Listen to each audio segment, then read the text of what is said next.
बहुत से डॉक्टर्स ने और आपके फैमिली मेंबर्स ने आपको बोला होगा कि आप स्ट्रेस मत लीजिए। स्ट्रेस लेने से आपकी इनफर्टिलिटी और या आपकी फर्टिलिटी पे क्या इफेक्ट होता है। तो आज बात करते हैं इसी के ऊपर। आपको ये समझना है कि स्ट्रेस लेने से आपकी बॉडी में कुछ चेंजेस आते हैं, जिन चेंजेस की वजह से आपकी हार्मोन्स डिस्टर्ब होते हैं। और वो कैसे होते हैं इसे जानते हैं।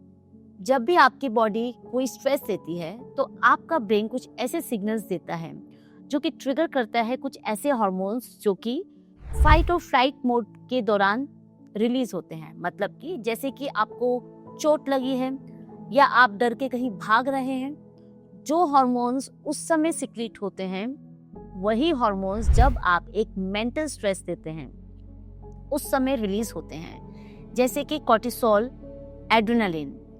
ये हार्मोन्स आपके बॉडी में जब एक्सेसिवली रिलीज होते हैं तो वो आपकी बॉडी को ऐसा सिग्नल देते हैं जिसकी वजह से आपके ईस्ट्रोजन्स, प्रोजेस्ट्रोजन्स और बाकी हार्मोन्स डिस्टर्ब हो जाते हैं। उनके सिक्रीशंस के लेवल्स डिस्टर्ब हो जाते हैं और ये मेल्स और फीमेल्स में अलग तरीके से रिप्रेजेंट करते हैं। फीमेल्स में ये lack of sleep, menstrual cycle disturbances जैसे कि एमेनोरिया मतलब पीरियड्स नहीं आना या एक्सेसिव ब्लीडिंग होना या डिले ऑफ पीरियड्स होना। इसके अलावा स्ट्रेस के साइंस होते हैं आपके चेहरे पे कुछ पिंपल्स आना, हेयर फॉल होना, स्लीप का डिस्टर्बेंस होना, इरिटेबिलिटी या एंगर इश्यूज होना। लेकिन आप बहुत बार ये समझ नहीं पाते कि ये क्यों हो रहे हैं। स्ट्रेस इसका एक बहुत बड़ा कारण होता है और इन हार्मोन्स में डिस्टर्बेंस होने की वजह से इनफर्टिलिटी होने के चांसेस रहते हैं। जैसे कि अगर आपके कोर्टिसोल हार्मोन्स रेज होते हैं, आपका पूरा पाथवे जो कि हार्मोन्स का पाथवे रहता है वो डिस्टर्ब होता है, जिसकी वजह से आपकी एग्स की क्वालिटी में डिफरेंस आता है। मतलब कि एग की क्वालिटी अच्छी नहीं रहती, आपका ओव्यूलेशन टाइम से नहीं हो पाता, आपके मेंस्ट्रुअल साइकिल की ड्यूरेशन कम या ज़्यादा हो जाती है और इसी तरह से ये इनफर्टिलिटी करता है। और मेल्स में ये स्ट्रेस किस तरह से इफेक्ट करता है। मेल्स में जब भी कोर्टिसोल रिलीज होते हैं एक्सेसिव अमाउंट में, ये आगे चलकर आपके टेस्टोस्टेरोन लेवल्स को भी इफेक्ट करता है, जिसकी वजह से आपके स्पर्म काउंट, स्पर्म मोटिलिटी में इफेक्ट हो सकता है।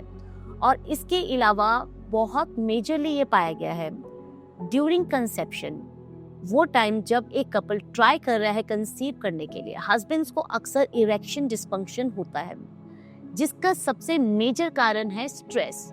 वो स्ट्रेस आपके हार्मोन्स को डिस्टर्ब करता है और आपको इरेक्शन डिस्फंक्शन होता है। मतलब कि आप जब ओवुलेशन डेज पे इंटरकोर्स करने के लिए ट्राई कर रहे हैं, आप इंटरकोर्स नहीं कर पाएंगे। और इसके अलावा स्ट्रेस की वजह से लाइफस्टाइल चेंजेस होते हैं, जैसे कि कुछ लोग स्ट्रेस में अल्कोहल कंजप्शन करते हैं, स्मोकिंग करते हैं, पुअर स्लीप रहता है, एक्सरसाइज नहीं करते हैं, और जो इन टर्न इनफर्टिलिटी को और बढ़ाता है। इसलिए अगर आपको कोई कह रहा है कि आपको स्ट्रेस नहीं लेना है ड्यूरिंग योर ट्रीटमेंट, सो वो सही कह रहे हैं। और इस स्ट्रेस को मैनेज करना सीखिए। स्ट्रेस मैनेज करने के लिए बहुत सी टेक्निक्स हैं, जैसे कि meditation, yoga, walk, exercise, listening to the music और spending some time with your loved ones. और या अगर आप ट्रैवल करना चाहते हैं तो आप ट्रैवल कीजिए, जिससे कि आपके स्ट्रेस लेवल्स कम होंगे। Thank you.